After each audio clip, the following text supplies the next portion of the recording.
Five. Yeah, when I do Facebook, you have to enter in the description of the show and everything.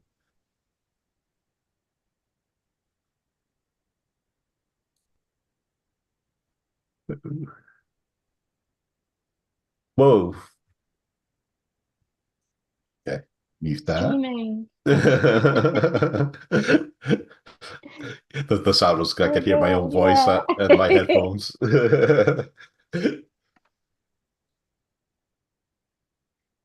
You probably should have drank before I should hit record. We're professional here. Oh Oh, well. oh, Too welcome late. to... Yeah, that's long gone this past year. Welcome to the Gen X Book Club, everybody. Little week late, but yeah, I was having fun in New York City doing the Tunnel to Towers 5K. So, and then next month at this time, I'll be doing the Marine Corps Marathon. So the October book will be, we talk about that in November. So just give a heads up right now, but that's okay. That gave me extra time to finish Belinda Carlisle's book, Lips Unsealed. And it was published on June 1st, 2010. Yeah, suppose I should like give the stats on those because I don't usually say when it was released or anything. So I remember when it first came out and it got really good reviews and everything. It just seems like yesterday, but it's been 14 years. It's crazy. But yeah, I absolutely love this. There's so much to it between, you know, the band, you get to live the early punk scene and the band drama, um, substance abuse and everything. So it's great. So, oh, I should suppose I should introduce my co-hosts, Del Rayling and I'm Suzanne I'm just I'm just Matamodi. listening. I'm just taking it all in. Yeah. Yeah, it was some good stuff. Yeah. Yeah. So, yeah. So, what are your guys' initial thoughts of this? I guess Suzanne, you want to start? Hmm. It was a real wild ride, I'll tell you. Yeah, No, of course. you guys know that I'm kind of, pride myself on being one of the early listeners when it comes to, new wave slash post punk type music. So I thought it was really cool to, get to hear the inside story of how when this was really all just rolling out in Los Angeles and how it became what it was. And I think I wrote a little bit on my Facebook page about this. I was both like envious of her and also repulsed by this whole business because here she is involved in this great movement and she's like really on the ground floor of everything that was happening, but yet it was just like destroying her and most of the people around her, it seems. So there was no like middle ground as far as what was Right, going on with her. But it was like the most exciting thing that could ever happen to a person, but yet also the most tragic. She just did not have her act together through any of this, from the beginning. And it's really sad. And it didn't even really, to me, her troubles did not in any way start with being part of this punk scene. Mhm. She had a kind of rough childhood with Childhood. her Mhm. parent, her mother and her father and her stepfather, etc. And maybe that's what made her vulnerable to all this garbage in the first place. So Mhm. definitely drama. Yeah, yeah. What about you, Del? What you think? I liked it. I think that as I was reading through it, a couple of things kind of to go with what Suzanne said, like all the success that she had, like we hear these stories over and over of people who just hit it big and just cannot get their life together. And it's just another example of that here. I was kind of curious because after we decided to do this book, and we talked about how long ago it was written, and you just mentioned that as well. Like, I wonder what's happened to her in those Mm. 14 years. And I'm sure she could write another book about some things that she's done. But it seems like I've seen her or something in the past couple of years in some way. I just don't remember what it is. So I don't know that she's active anymore in the music scene, or maybe she is. But the other thing too is, going back to what Suzanne said about her childhood and where the problem started. like just all of those issues that I guess make a person who they are. We saw a lot of that with Jennifer Grey as well in that book, and we covered it.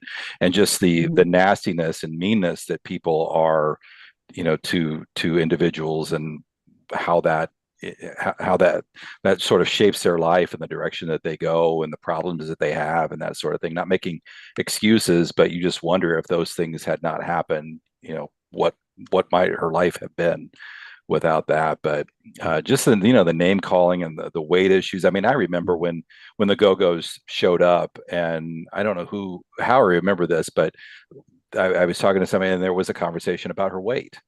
And I didn't think anything of it. Mhm. But you're just watching, these MTV videos and the Go-Go's, and I just thought, gosh, is that what we're focusing on? And I think that's part of the problem with actually seeing the artists like we did. We're fascinated with MTV, and we actually got to see who these people were that were singing, and I think that Mm. opened them up to a lot of criticism, good or bad.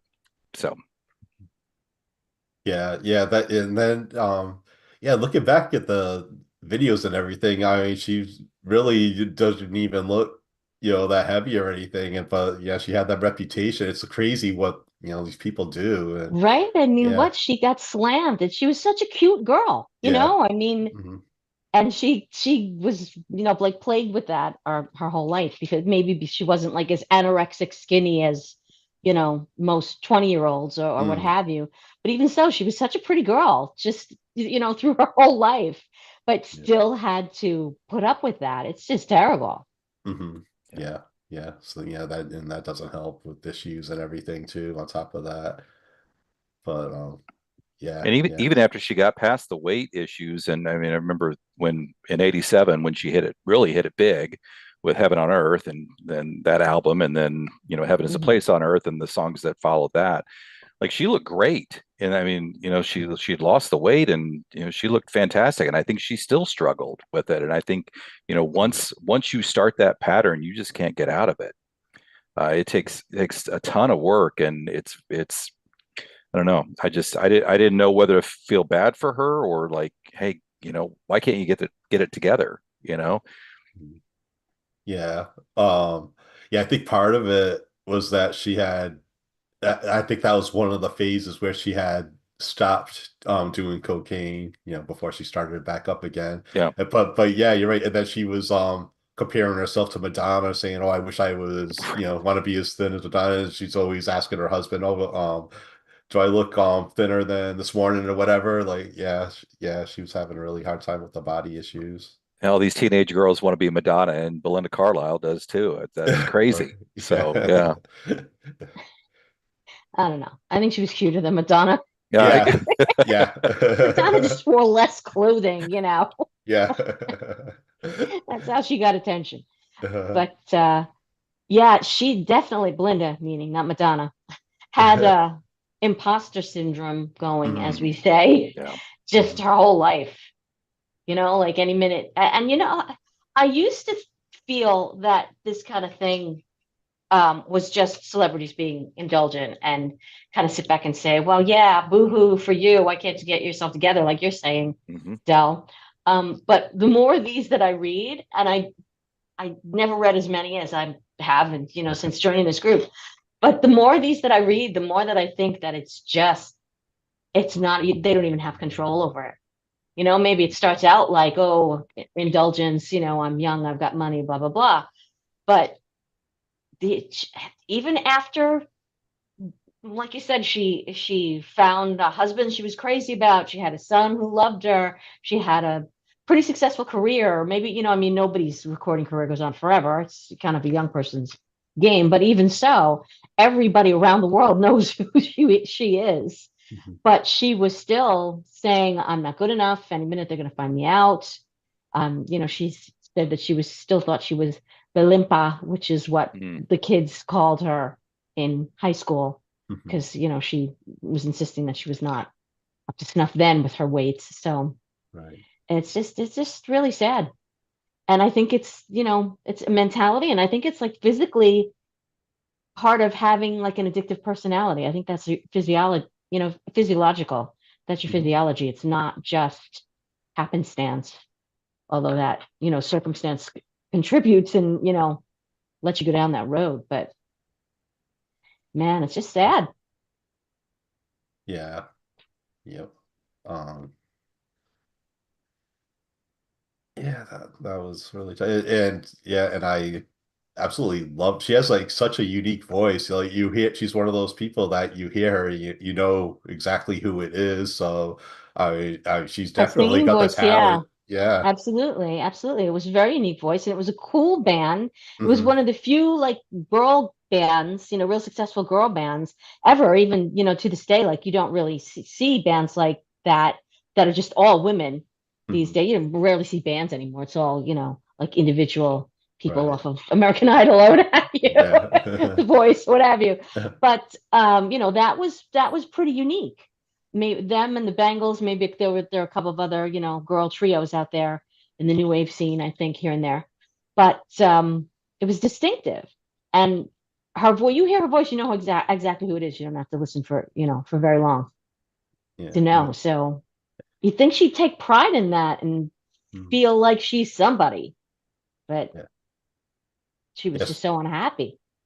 Yeah, especially since she didn't know what she was doing at the beginning. They were just like threw themselves together and had no clue what they were doing. And yeah, she even brought it up to take singing lessons and stuff. But yeah, but like, with her voice, it's very versatile. Like it totally fits in the punk scene, in the new wave scene, and pop. And like she fits in, all the different genres. So yeah, it's pretty incredible. So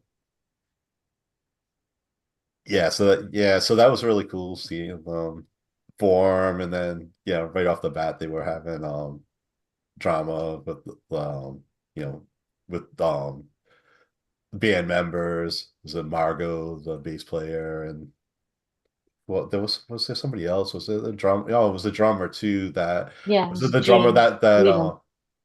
um yeah, like the drummer was inconsistent, would never show up or Oh something. no, Jane Weedland, sorry, is a Yeah, bass player, and Gina Shock is the Yeah, drummer. Gina Shock's the drummer. Yeah, so before they Yeah. got Gina, there was another drummer, and Hmm. but they couldn't depend on her, so then they ended Yeah, up she bringing didn't last Gina. that long. Yeah, and then Margot was the bass player, but then that was like when they had when they did We Got the Beat, and she felt that they were going too pop. They weren't punk enough Hmm. anymore. She wanted to be more punk, and then was she? I think she got like she got hepatitis. She got something, and so then she had to take time off, and then they took advantage of that, and they kind of like Yeah, they eased her gave her the out. boot. Yeah, and then brought Kathy Valentine in, and which is funny because they brought Kathy Valentine in to play the bass, but she never played the bass. She just played regular guitar, so she taught herself the How songs. many stories I've heard like that from bands? I mean, even the Beatles, I think they needed somebody to play the bass, and Paul said, "All right, I'll play the bass." And Yeah, they, yeah. so Yeah, that's actually how they kind of formed too. They said, "Oh, I'll do this instrument, you do that instrument." That just left Belinda to sing. So yeah, yeah, right. She didn't have an instrument, so yeah. that's how I became a singer. Actually, I didn't have an instrument. You don't need one to sing. But it is amazing, like when you especially when I have my Inspiring Journeys podcast, and a lot of these successful people, they just like take risks. They just take that first step to and then take it from there, and Mhm. that's what they did. So that's kind of inspiring how they just like just started. They didn't care. They didn't need to be perfect or anything, which is all part of the punk scene anyway. It wasn't about it Yeah, sounded good. in Yeah. some cases, it didn't matter if they could really play. Mhm, They just yeah. learned as they were going along. So yeah, so that was cool, and she name dropped a lot of the bands and everything, so that was pretty cool. And then another note I have is about but they even met other celebrities, and then she talked about John Belushi with the cocaine and stuff.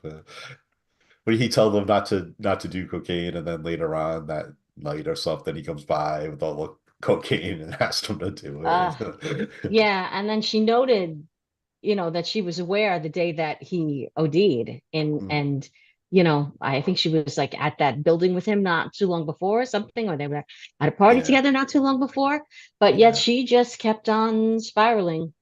Hmm. And for people who haven't read the book, if anybody's watching at Yeah, any time, yeah, this was the level of drug use was just like them walking into hotel rooms where there was just piles everywhere from her descriptions, and just every day, all the time, every show that they did, she was a mess. And I don't know, I've seen videos where they sound great. So yeah.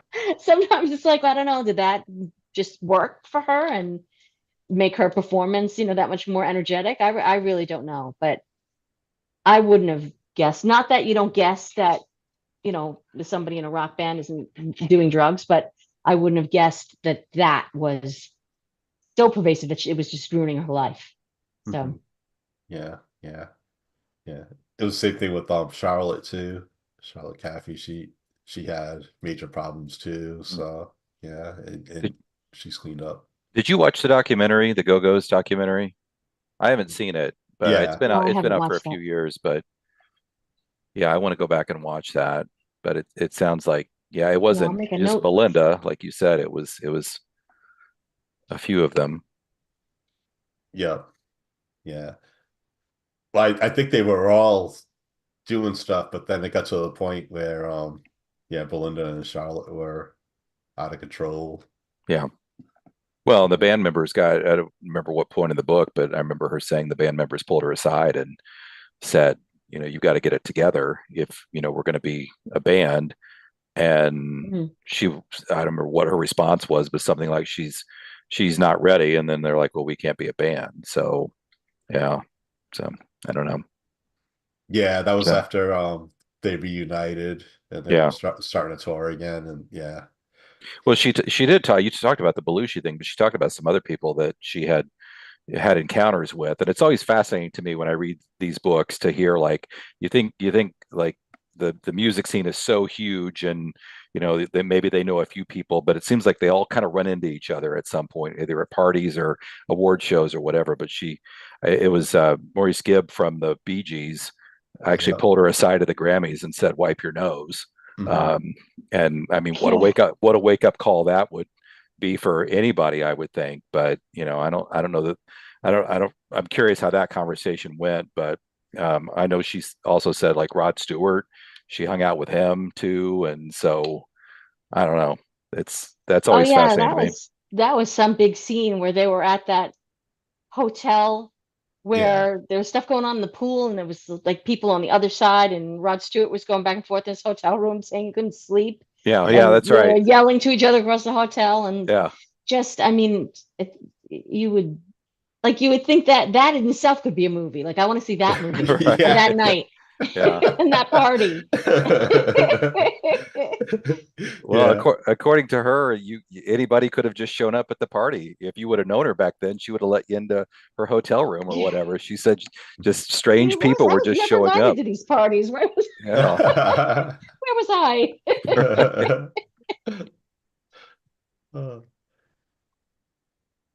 And then, let me see. And then, oh yeah, she talked about yeah, they got nominated for Best New Artist, and well, they lost one of Adele's '80s crushes, Sheena Easton. That's the way it goes. Yeah, Sheena Yeah. Easton was good.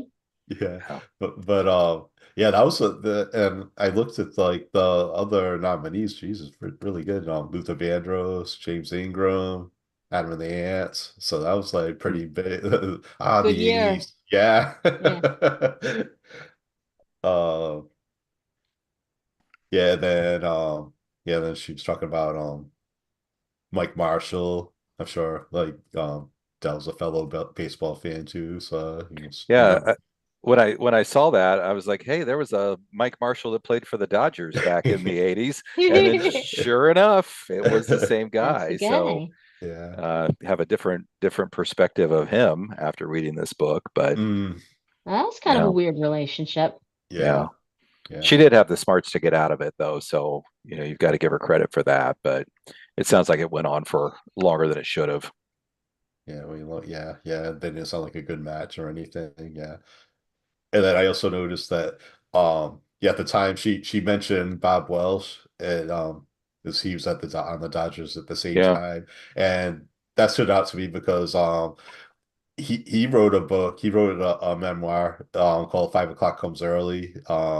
It's about he had battle with alcoholism too. So I happened to read that. So when that came out in 1991, so it's like wow, I remember him.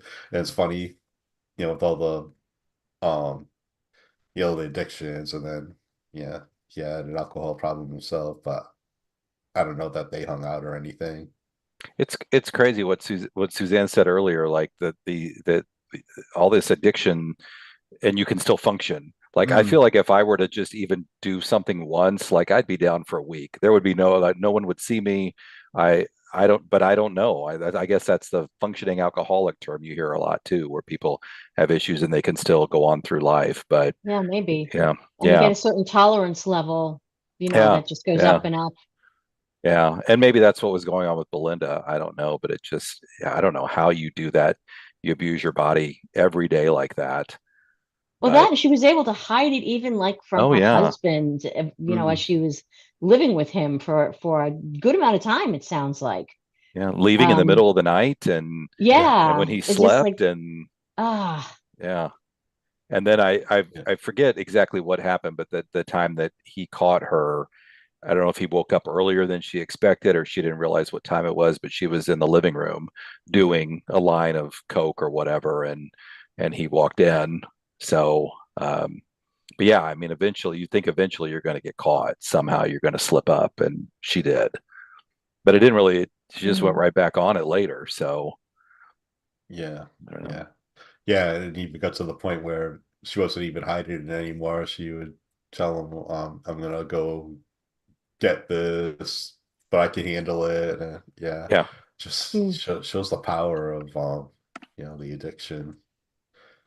Yeah. Yeah, it's true. Like even when her life was nice and she didn't have to be recording or doing anything, and she had a nice home and she had a nice husband and she wanted to be a mother, and she was still just completely dragged back. Mhm. So do, do you that's think very that sad. that like her peak was, I mean, let's face it, the peak was probably like late 80s, Mm. 87 to 89 maybe for her solo career. And then, I just wonder how much that, like, coming down from that where she was struggling to get, even a label to sign her, like how much that contributed to the issues that we read about. I got the impression that it didn't help, definitely, but she struggled to find, songs that were a good fit for her. She struggled with a label, somebody that would even sign her. She struggled to have people to work with her. So I don't know if you got the same impression that I did. Yeah, I yeah. guess it's bound to happen though. It's not like, I mean, everybody, well, almost everybody. I guess Madonna had a pretty long run there where she was still, making music and doing concerts and such, even when she was older. But in general, it's a young person's Hmm. profession. And maybe you're forgiven if you're in your 20s or your early 30s and you're blasted out of your head and you're doing a show. But maybe when you get to be a little bit older, people don't think that's so funny anymore, Yeah, and yeah. cute. So, so who wants to, spend thousands and thousands of dollars recording a record with somebody who, is incoherent? So, And you probably get a reputation too, I would guess. yeah. Right. And as many times as, and I think at one point they talked about rehab for her, and or they were going to say somebody was blackmailing her or something, and she's like, Uh, so what, like there, what, it's just another, just tell them I don't, what are they already know. Yeah. So that's just, it's sad when your life gets to that point that that's what you're known for. Mhm. Yeah. yeah, I guess so. But yeah, you're right. Like that might have helped contribute. Like her, even though like, I listened to those albums are really good, but this was my favorite time. in history when Hmm. all grunge came out and destroyed all the music I Uh-huh. loved. So Yes. she was a victim of that. Yeah. Very few 80s artists like Madonna did really well, like you said, Mhm. through the 90s, and like Def Leppard and Bon Jovi but Yeah, there most were just certain genres that survived, and it just kind of the pop stuff. If it wasn't dance or the rap, singer-songwriter, yeah. yeah, Yeah, like yeah, a hip then hop type of yeah, combo yeah. pop There, song. if it was just your average kind of run-of-the-mill pop song, it just didn't last. And those started coming back, I think, around mid to late '90s with like Backstreet Boys, NSYNC, Britney, those sorts of artists. But yeah, the mid '90s were a little rough. But I was actually I on your page, Paul, you said "Leave a Light On" was one of your favorite Mm. Belinda Carlisle songs, and I don't think that's a song that she's really known for so much in her solo career, even though it did well. But that was at the tail end, so I was a I little don't know if I surprised know that that you, song. yeah, Yeah, yeah, it yeah, was. It was, I think it may have been her last big hit. I think Summer Rain is also on that album, and that was a minor hit, but Leave a Light On was the big hit from that last album of hers that was big. But yeah, yeah, the Heaven on Earth was huge, and then that first one with Mad About You on it mm, Hmm. was that got her noticed as a solo artist. yeah, yeah, Yeah, that and she just looked spectacular. Oh, Like you said, at that point in her life, she was just gorgeous. yeah, mhm, yes, yeah. she was. Works well on video. It's funny because like whenever she referred to herself and what she looked like, she said something like, "I knew I photographed well." Mm. Mm, So she kind of knew that other people were looking at her and thinking that she was beautiful, but she still like sort of divorced herself from that. Like, oh, that's what shows up in a photograph. That's not what she thought she looked like. That's not me, you know? yeah, So I think she knew that she could play on that, but she never really felt like she owned it or she earned it or she could take it as a compliment even, which is kind of sad because she was really beautiful. yeah, yeah. But right, yeah, yeah. She's like disconnected, and she I did know, but that how a much lot. prettier do you have to get to be able to say, okay, I'm beautiful now? Like how much prettier do you have to get than that? Yeah. She's all over MTV and blonde and tiny and gorgeous and in fronting or having been the front person for a really big band, and that's still not good enough for her, to Yeah. convince her in her own mind. Yeah. Yeah. I mean, groundbreaking band too. Like, yeah, that was.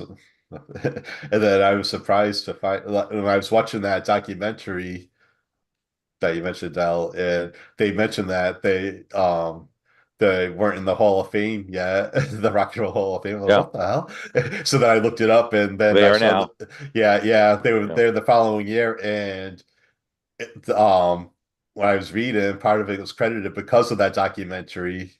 Could That, be good for them yeah, though. Yeah. yeah, yeah, because they weren't exactly like friends with the press and stuff. So like at the Grammys when they didn't win that best artist, they all just left and went partying and stuff. And they didn't know they were just going partying. I guess yeah, the Grammy people weren't happy about that, them just leaving. Yeah. Oh well, Yeah. out of control. Yeah. And even to the point where she'd like go to different countries and then she would just like go to these weird areas that are dangerous just to get drugs for cheap. Yeah. Mm. She took a lot of chances from what it sounded like to me. Like just Mm, that was not smart, just not safe at all. yeah, But very risky. like the drug seeking was just priority over any sense of safety, even in strange countries where she didn't know where the heck she was going. Yeah, So maybe in some way she's lucky that she got out of that without something horrible happening to her. yeah, yeah, she got lucky. Yeah. Um, yeah, yeah, we were talking about that album, and then you know what? I never even realized that she had all these other albums that Live Your Life Be Free and Real. And then oh, another fun one. She had the song A Woman and a Man. She had the song California, and she talked about Brian Wilson doing Hmm. some vocals on that. And I guess he like did some pre-work on it, and they said, "Oh, this isn't good." Like they were gonna like not have him on there. And then when they ended up listening to the final product, she said she was like in tears because it was so good. And yeah, it's incredible. I went and listened to that song. It's total Beach Boys. Like, yeah, Hmm. he sounded perfect on that. That was like yeah, that was incredible. Wow. Um, Did you catch that Diane Keaton directed a couple of videos for her? Did you see that in oh, the? oh no, I Yeah, missed that. yeah. She was Yeah, talking. I don't recall that. Yeah, I think Heaven is a Place on Earth and I Get Weak. Those two, I think, were Oh, Diane Keaton. Those are big.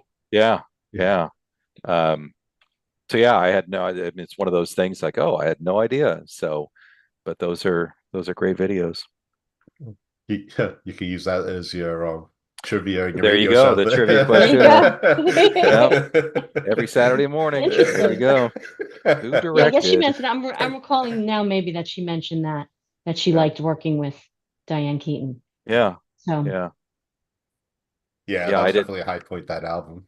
I didn't even know Diane Keaton had gotten into music video directing, and I wonder how they Uh, connected. I didn't pick that up in the book on who decided that. If Diane, because I would assume that Diane Keaton, she's really gotta want to work with you if she picks you. So mhm, curious how that went. yeah. Um, yeah, and then yeah, I thought it was funny how she met her husband, Markin Mason. He kind of like, what was that? Was it a book or was it a show with the guys that teach you how to pick up women and to be rude and nasty to them and stuff? I forget what it was. The What are you pickup talking? artist is. I don't know if it was something on MTV, if it was a book, but there was something in like the '90s or something with. And they used reverse psychology to pick up women, and they'd be rude, and then the woman would be interested, and that's what like kind of what happened here. Like when she first like got set up with them, and she didn't want to be bothered, and then he was rude to her, and then and then she couldn't like get him out of her mind. chemistry. Yeah. But then it turns out, yeah, he's really good guy, and they end up having the son Duke. Um, yeah, I didn't know anything about him. And then later on in the book, yeah, the son came out gay, and he came out to her, and they it's kind of caught off guard, but then she supported him, and then they got the husband to support him and Hmm. everything. So that was Yeah, pretty it was the cool. kind of an interesting. She was very straightforward about that, about being kind of blindsided by it Mm. and not, realizing, and just kind of not even when he told her, "Hey, mom, guess what?" She was like, "What do you mean?" Yeah. No, what? No, what do you mean? Like, are you kidding me? What? But Yeah. Yeah, it wasn't like she was whatever. like mad or anything. It was just Yeah, like like she she was kind just of like, got "What? off guard. Yeah. What are you talking about? No, you're not." Uh, yeah, it seems like the final straw with the drugs when she was in a hotel room, and then it dawned on her she didn't want to be one of those cliches that they find the Uh, celebrity dead in the hotel room with Mm. cocaine and stuff. So, but then she still had to do that final line though. So, and then she stopped. Jeez. Yeah, so I have it down March 14th, 2005 was her sober day. Mm. So, but yeah, you're right. This was 14 years ago, and yeah, who knows? Because I hope she's before, okay. yeah, I You might feel a know. little like protective of her at this point. Like, Yeah, I yeah. hope you're okay. Please stay on the straight and narrow. You poor thing. Everything you went through. Yeah, Jeez. it is. But I mean, she was in that 2020 documentary, so seems like she's been okay since at least 2020. But that COVID, Okay. who knows? Yeah. Yeah, COVID made everybody pretty nuts, but at least we all had to stay inside, so there Yeah, wasn't any, that's true. tooling through the streets of wherever she was in India or something have you, like Yeah. in the back alleys looking for dealers. So Yeah. maybe it's a little safer. It looks But like I'm looking at Wikipedia. It looks like she's still pretty active with the Go-Go's and doing some solo stuff over the past few years. So, and then they were inducted into the Go-Go's were inducted into the California Hall of Fame earlier this year. So, oh, yeah, February of 2024. And that's the last Okay, thing they have on there. So, yeah, so they're so it hanging in. sounds, yeah. So maybe no news is good news. yeah. So Yeah. maybe. Hmm. I guess so. I don't know. I found it kind of interesting when she started talking about the later part of her life in the book, where she started to get into yoga and meditation, and these are the things that kind of pulled her away from her addiction. But she seemed to kind of get equally swept up and addicted to that. I mean, it almost sounded like these gurus that she was hanging around with just became, you know, saviors to her, and this whole process transformed her into somebody physically different, which I thought was kind of neat because I mean I've done yoga, I've heard all the the stories about all the benefits, and great, it's nice health wise and stuff, but I never felt like transported to another world where I could have conversations with trees or whatever. Well, there was something going on about having conversations like with the animals and the trees or something like a real out there. The trees might be nicer than some people are, Yeah. so that may not be a bad Especially in thing to her start world. doing. But in any Yeah. case, I was kind of wondering if maybe if you have that kind of addictive personality, and like I said, maybe that kind of physiology where a substance can do that to you, maybe you get just as addicted in some kind of psychological way to these kind of, transcendent meditation experiences and that kind of, maybe it's just as easy for them to just be swept away by some other processes it is by the drugs. Yeah. Mhm. Well, and she might have just poured herself into that because she knew that it would take her away from the drugs, maybe. I don't know. It's either all in or nothing, and maybe she went all in. Yeah, Just a I thought. guess. Well, Yeah, I don't know. I'm glad that it worked for her. But sometimes I Yeah. sit back and I'm like, I would love to have some kind of grand religious epiphany experience, lift me out of my regular life. It just doesn't happen. I'm just kind of, on one plane. Just But just let yourself go. That's uh, all it is. I Just don't just let know. yourself go. Maybe I don't really need to be saved though, like maybe Yeah. Yeah, you either need that right. and you need something to hang on to Something. like that, Mhm. or you don't. So Yeah. it's weird. We're getting pretty deep tonight. Yeah, I This guess is so. Yeah. Love But it. that end yeah. the end of the book was very much in that realm Hmm. of, this great transcendent transformative experience that she had had as a member of this group of yogi gurus, whatever you want to call them. I don't know. So But yeah, you hear that a lot too. The addiction, they get rid of the substances and then it's replaced by something else. yeah, I've heard it's a The strategy, gym really. and Yeah, stuff. Yeah, yeah. Yeah. But yeah, I guess as long as it's something healthy, it's not as bad. But yeah, right. balance is good. But yeah, even when she had quit cocaine, she was still drinking wine every night, before Yeah, shows and and saying stuff. that it So didn't count, right? right, yeah, yeah.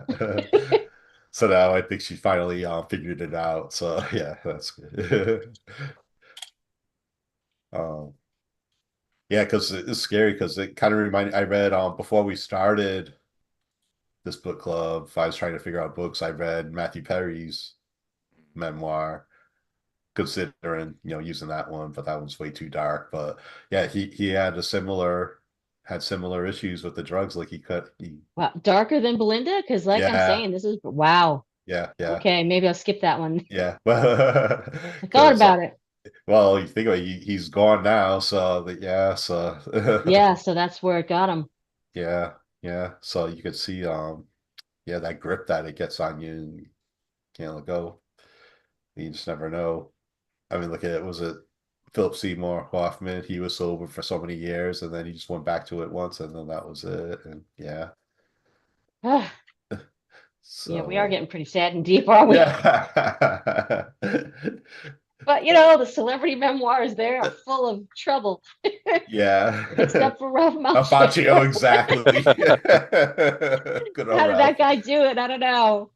His parents must have been way on the ball. I'm telling you. uh Yeah. Well, speaking of that, I was watching the newest season of Cobra Kai. I'm all into it. Thinking there's going to be 10 episodes, and there's a big cliffhanger of season 5, and it said be back in November. So what? Yep. Yeah, I know. I Yep. kind of felt like, no, that's not fair.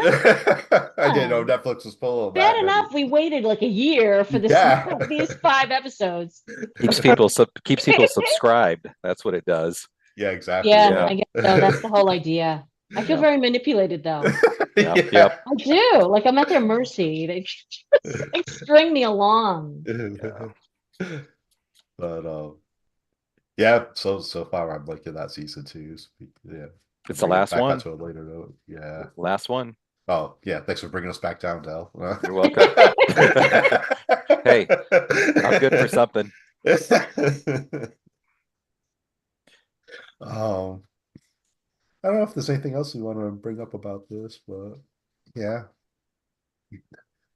yeah, it covered a lot, and yeah, she was very open about everything, so that was pretty Yeah, cool. She didn't hold that. Yeah. surprisingly, it's true. Did it change your opinion of her at all after reading this? Hmm. I don't know if it changed my opinion of her.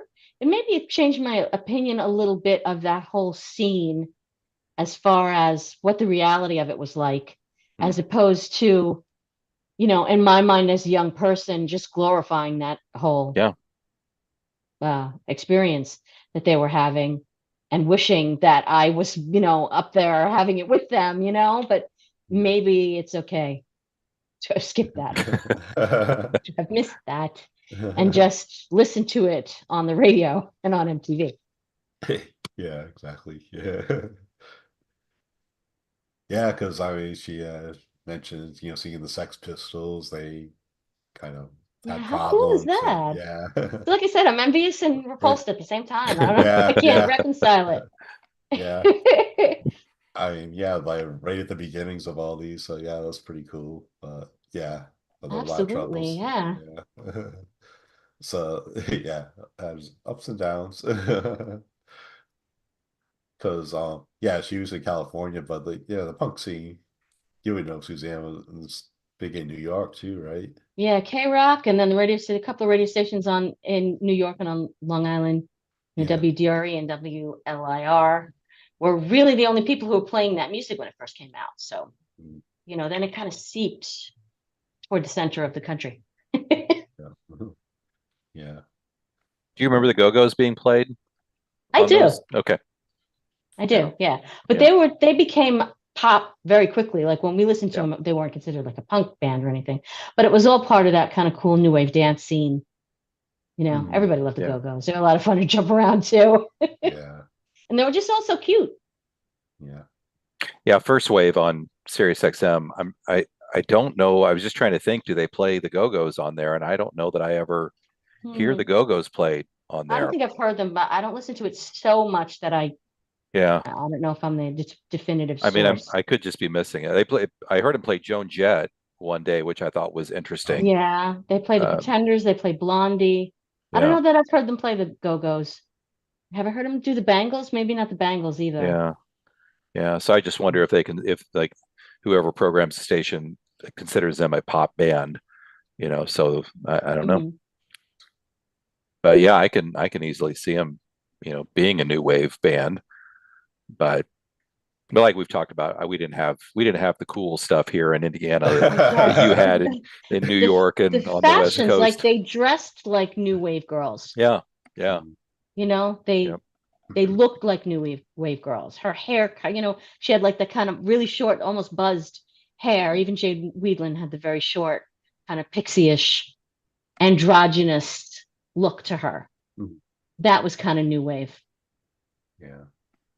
Yeah, it As wasn't opposed to if you weren't a new wave girl, you were like a crazy haired, glam rock chick, like so.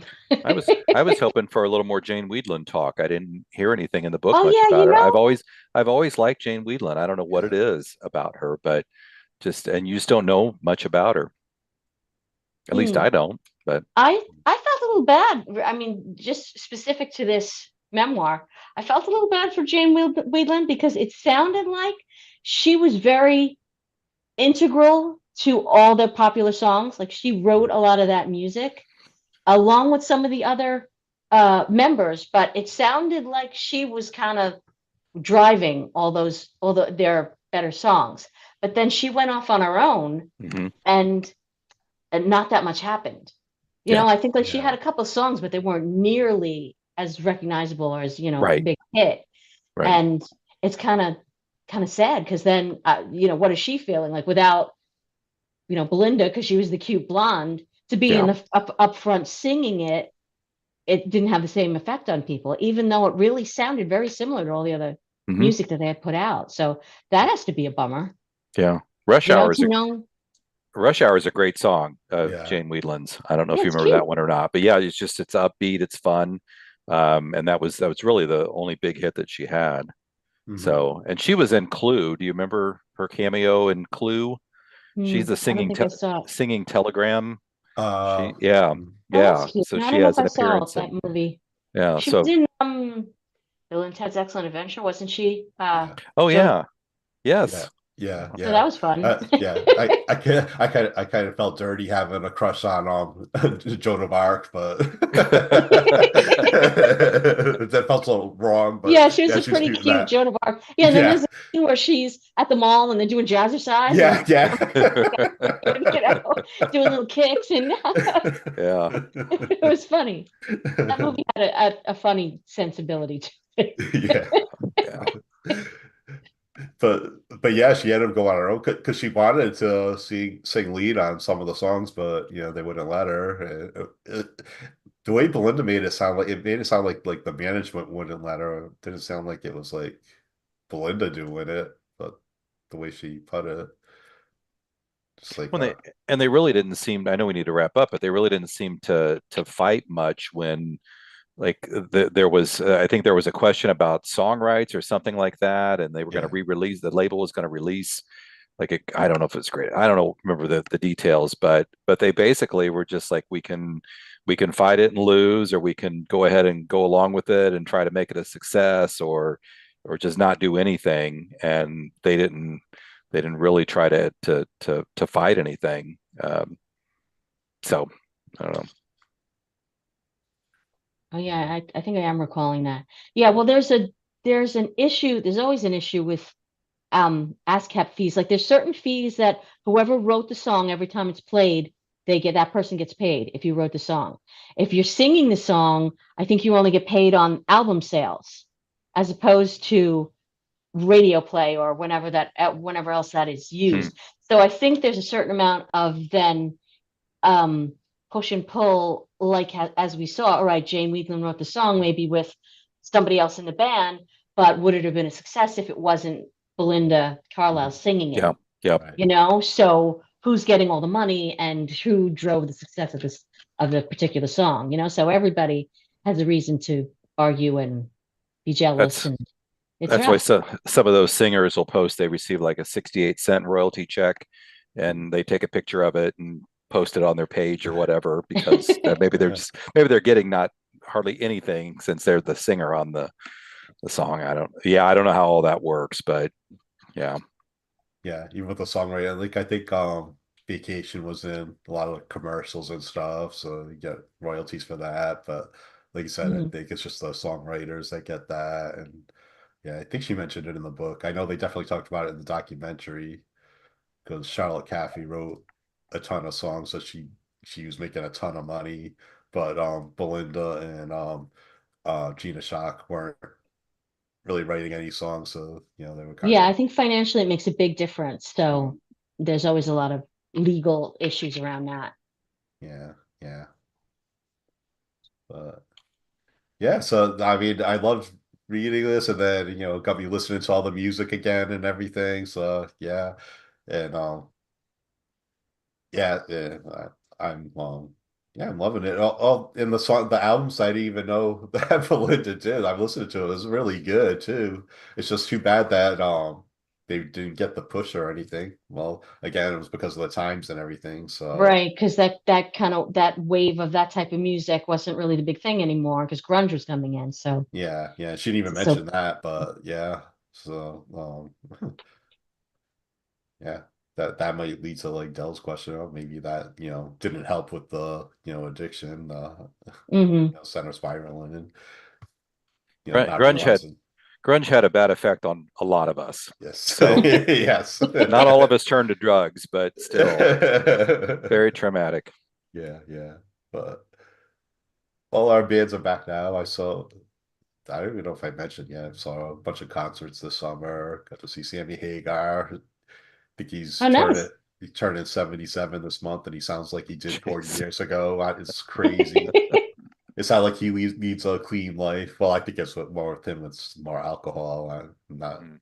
drugs. But yeah, he was incredible. I saw Foreigner, which I don't think there's any original Foreigner members left. Yeah, I saw them like last fall. Same Yeah, thing. It's kind of it's virtually it's a high-end cover band, but yeah, they're billing themselves as being Foreigner, and they sound like Foreigner. yeah, yeah, They So just it was a good show. Foreigner just released a song with a song that they had never released before with Lou Graham on vocals. I've not Oh, checked it out, but I read about it the other Hmm. day. So Wow. yeah. So there's always been talk of him trying to come back to the band or trying to get him back in the band, but I mhm. don't know that that's going to happen. They're all getting pretty No. old. Yeah, no, that they said that this was it at the show I was Okay. at. Yeah. Yeah, yeah. And then yeah, and like Kelly Hansen, the lead singer now, you think about it, he's been there 20 years already. Yeah. So I mean, it's it's like doing, crazy. Yeah, yeah. so he's kind of a relic cover Yeah. singer. It's like a weird Yeah. situation. Like he's grandfathered in as the Right. new cover singer. Yeah. It It's does. weird. There's always that talk with Journey of trying to get Steve Perry back, and I feel bad for Arnell. I don't, yeah, Yeah. but because he's been there for, gosh, it's has it been 20 years? It's got to Yeah, be close probably to it. close. So Yeah. yeah, but yeah, I mean, you just can't. That's part of what the band is now. So Mm, I don't know. I just think Mm. it's a little unfair to try to bring these original guys back when they haven't been with them for 20 years. yeah. Yeah, and I don't think Steve Perry would have as great as his voice was. I don't think he has that Right. Yeah, energy. that's got to be hard to maintain. He had a pretty amazing voice. Yeah, yeah. So, But then, what I also saw at Chicago, Mm. which there's hardly any original. There are some, but not too many left. And then, Earth, Wind, and Fire, another one, Philip Bailey. I think he's like in his 70s. Sounds exactly the same. That man, he can hold a note. Oh my Mm. God, incredible, incredible. It's Earth, Wind, and Fire was incredible too. So yeah, so a lot. Were they with Chicago? Yeah, yeah, Okay. yeah, Yeah. That's yeah. And always a then good duo. yeah, and then they ended up at the end. I think they played they each played Earth, Wind, and Fire, opened up, then Chicago, and then they all came out to do Mm. 6 songs together. Oh wow, It's yeah. neat. cool. Yeah. Yeah. Yeah. So Yeah. I just found it. They were here and I found out about it like 2 days before. I just wasn't keeping an eye on it. And I was like, man, I might have gone to that. So, yeah. right. So a lot of our 80s people are still out there. Yeah, so if yeah, I would love to catch Nice. the Go-Go's if they come around. So yeah. Yeah. Wikipedia says in Okay. 2023, they announced that they're done. Uh So, but you know how Oh that well. goes. yeah, right. For now. Yeah. Yeah. All Sorry. right. And then yeah, so I guess that'll wrap up this. And then we'll announce that October's book, even though it's already October now, but you get an extra week because my busyness. But we're gonna be covering Stephen King's Misery. It's Cool. yeah, yep. I think I read that when it first came out, I think, and then and then of course saw the movie. If But people start posting on your Facebook page, I'm your number one fan. You need to be concerned. Get a little Yeah. worried. Yeah. Get some security software. Yeah. I have a friend of mine who listens to the radio show, and she'll send me a text sometimes after, the show's done, and say something about whatever I did on the show, and she goes, "Oh, and I'm your number one fan." And so yeah, it's it's a joke. Okay. If I didn't know her, then I would be like, okay, please. So yeah. I'll see. Yeah, all right. So Okay. yeah, so Suzanne, you want to tell people about where they can find you, your book?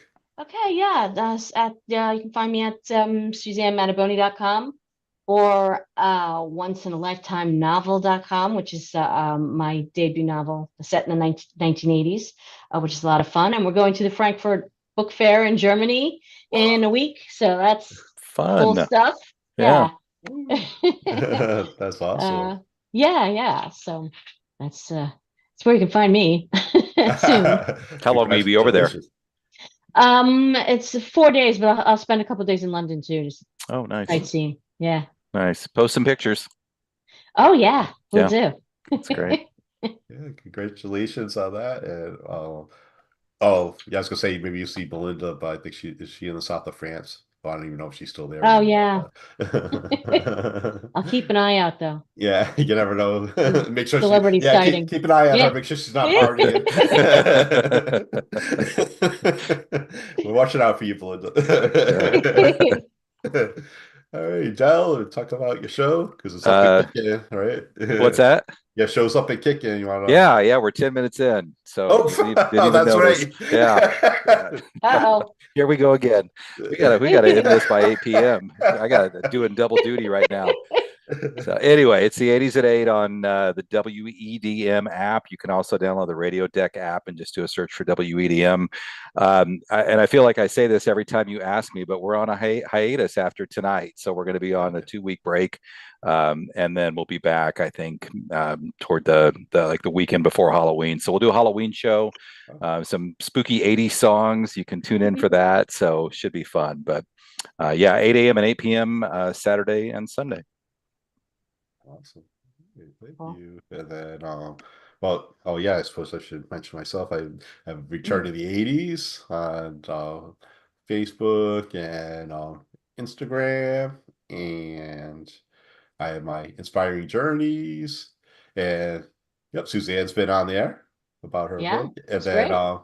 and Dell was on recently by default when I reposted our Poltergeist episode in honor of my cousin Cecilia. She, people don't know, she passed away um after her Oh. surgery, and but just before that, like a few months before that, we had recorded an episode about Poltergeist, and it was amazing. And it was her birthday recently, and so then in honor of that of her birthday, I posted the episode of Return to the 80s about Poltergeist um, on the Inspiring Journeys thing. So you can go check that out. That was a lot of fun because my cousin was a ghost hunter along with her husband, John. And yeah, so we did a collaboration. So yeah, so that was a lot of fun. So yeah, feel free to go back and check that out.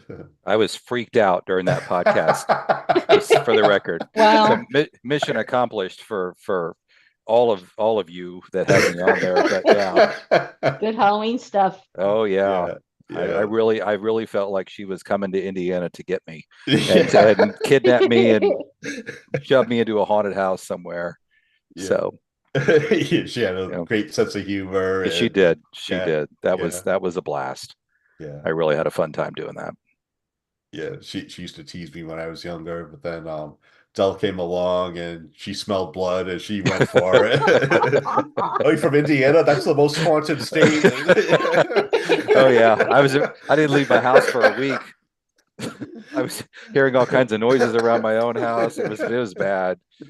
Thank goodness for the therapist. Yeah, so go ahead and check that out. You'd really be curious now, so feel free to check that out. And thank you for watching and listening. And yeah, we'll see you next month. We'll come back with some misery. Take care, everybody. Thank you guys, Okay. Suzanne. Bye.